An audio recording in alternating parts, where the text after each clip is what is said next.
Welcome back to Left Anchor. I'm Alexei the Greek. And I'm Ryan Cooper. So we are welcoming back to the podcast Mr. David Duhalde, who has, it's been a number of years since you've been graced us with your presence.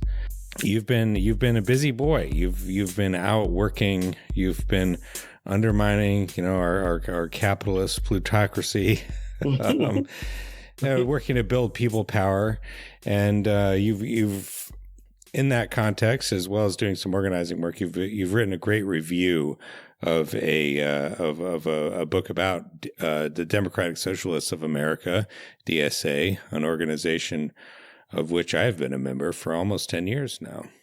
But, you've also been in the organizing trenches for a long time. And maybe just to kick us off, can you, give us a little bit of an update on maybe sort of the state of DSA and sort of lefty organizing, from your perspective, over the last couple of years?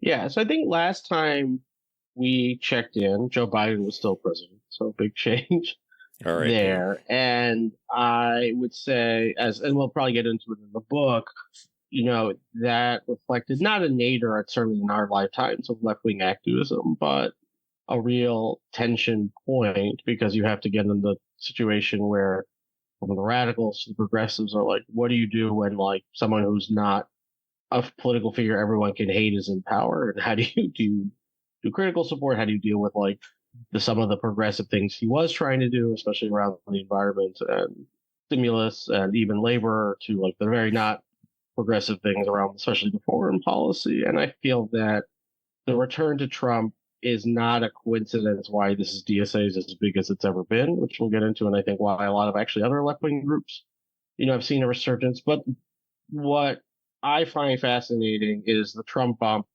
2.0, which, to be when left-wing groups start getting funding, was not the same as it was the first time.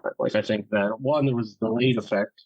I don't think we saw the Resistance 2.0 kick off in the same way, but then it's really gotten recovered. So I think my union, I work for a public sector union, though I'm a rank and file member on doing a program where I participate. So one thing we've been doing is, resistance work, these No Kings rallies. And we were doing it partly just because it was the morally right thing to do, and also we want to engage the membership. And we were overwhelmed being in these marches with hundreds of thousands of people, and that the second one was so much bigger than the first one too. When we were who's good?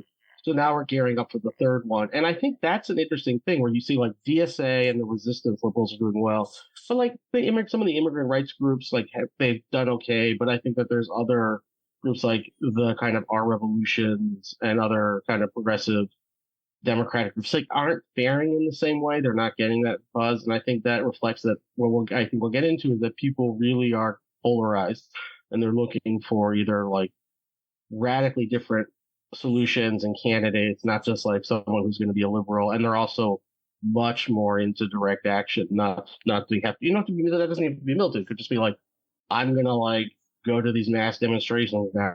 I'm a resist, and I'm going to vote for Pete Buttigieg in the primary. I mean, there's that real segment of Democratic voter who is so fed up, and I think that's a general state where we have a really restive body who really aren't don't view electoral politics solely as the solution, and aren't just looking for nice liberals.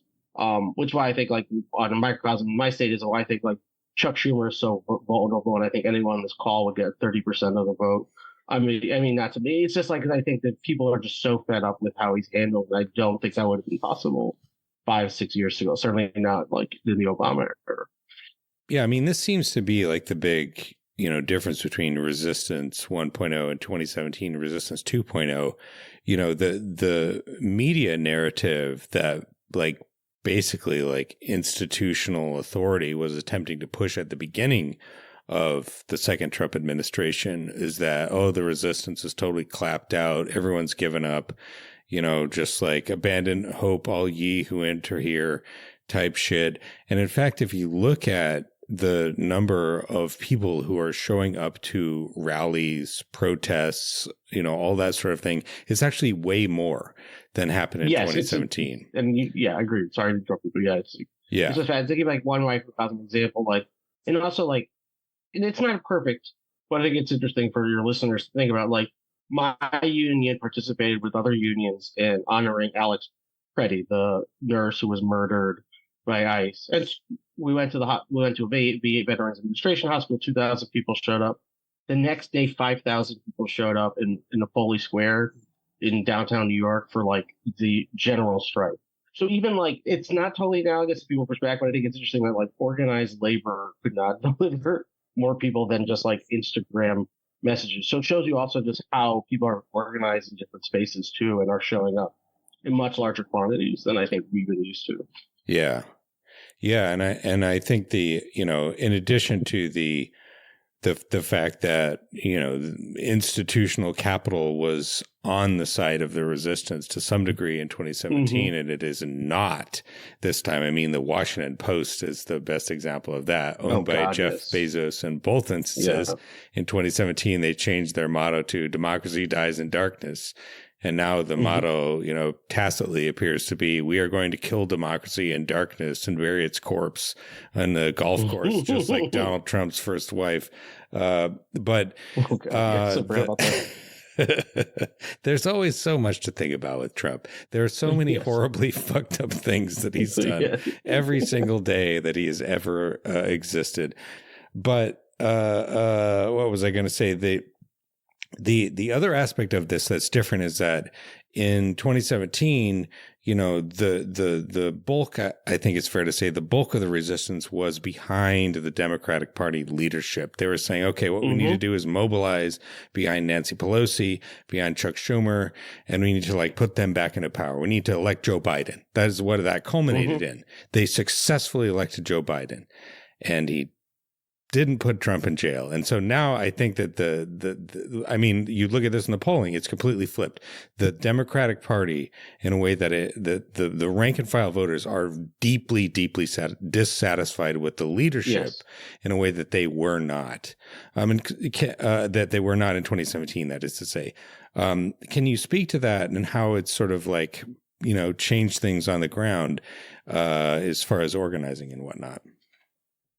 Yeah, and I think it gets to like what we'll talk about with the book with movement parties and how movement parties are organized. But I don't want to jump too ahead. But what it does, at least in my gut reaction, is it makes, and I do think people have been more narrow in their challenges, which I think is a progress. So by that I mean specifically, like think about Justice Democrats, like they're running like 14 races.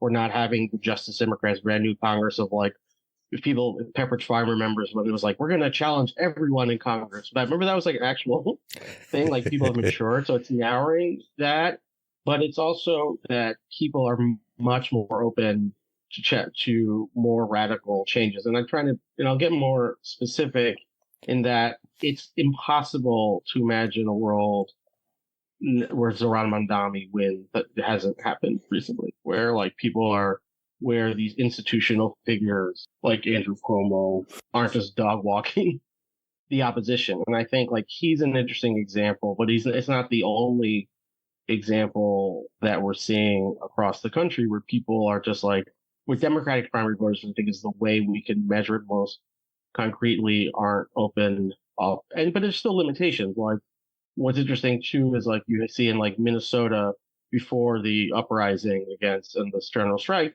the DSA candidate, Omar Fatah, he got the endorsement of like the Democratic activist for mayor, and he can't win in a nonpartisan election system.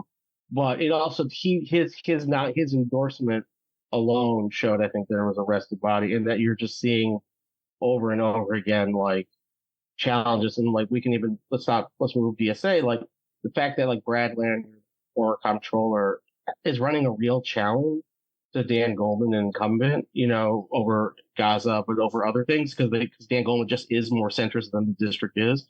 Most people, I think, would have just left that alone and let Dan Goldman have that seat for life. And I just think that the Democratic voters aren't interested, and it's forcing people like Goldman to be more resistance lib, which is good. And I do think that's the ways we're seeing it. But overall, too, I think that and I'll just say, because I know Ryan, you and I have talked about this outside of the show, but it's like, the failure for the attorney general under Biden to do anything, I think is just not, people just don't forgive that anymore.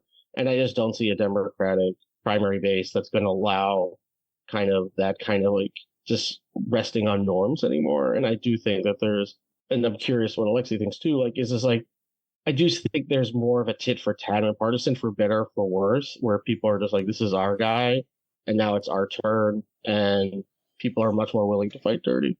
So that's how I'm seeing it.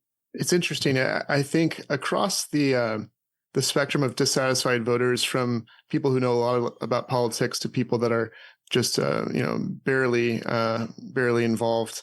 I think since Biden, the amount of just resentment towards the feckless cowardice of establishment politicians generally, and then specifically the inability of Democrats to be a opposition party, and including the Harris campaign, which, if we remember, because it feels like a million years ago, if we remember, even lefties were like, look, the Democrats got rid of Biden, who was, Genocide Joe, and who was also senile, and did something. Like, a lot of leftists anyway were like okay with Harris, and were willing to like see where that was going to go, because it wasn't Genocide Joe, and it looked like the party was finally doing something to mobilize.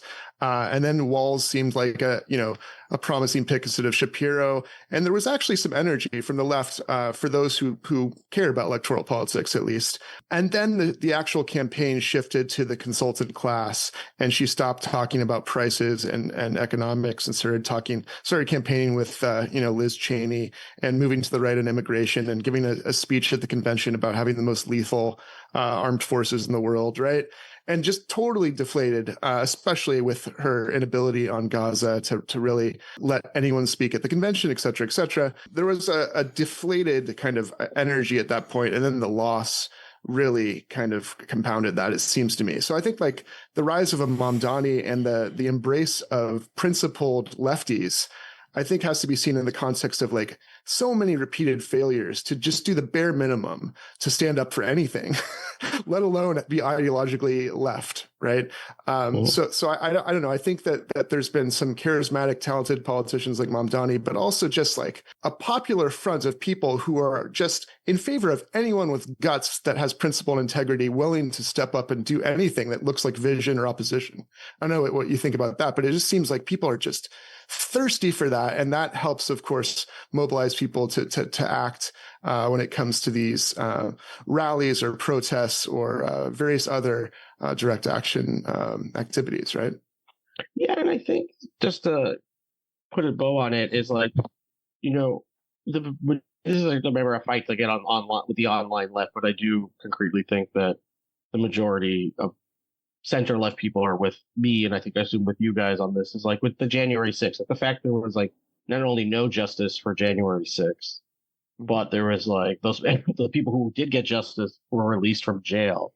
And it's just like, and it was just the idea that we gave returning to norms a chance, and that like basically from a public policy standpoint, it failed. Like, I mean, they just overturned everything legally, and people are like, no, we need to have people who go harder, who are like willing to defend this. And that's why it's been, when I was saying like third way, like New York Times trying to pump up the third way centrist movement again, I was just commenting on a friend's post. I was like, imagine if New York Times gave us as much coverage, who are actually winning and taking us seriously, and not just writing dismissive profiles on like these weirdos. Like, it's just like the amount of exaggerated space those organizations get, who are just being totally rejected by the voting base.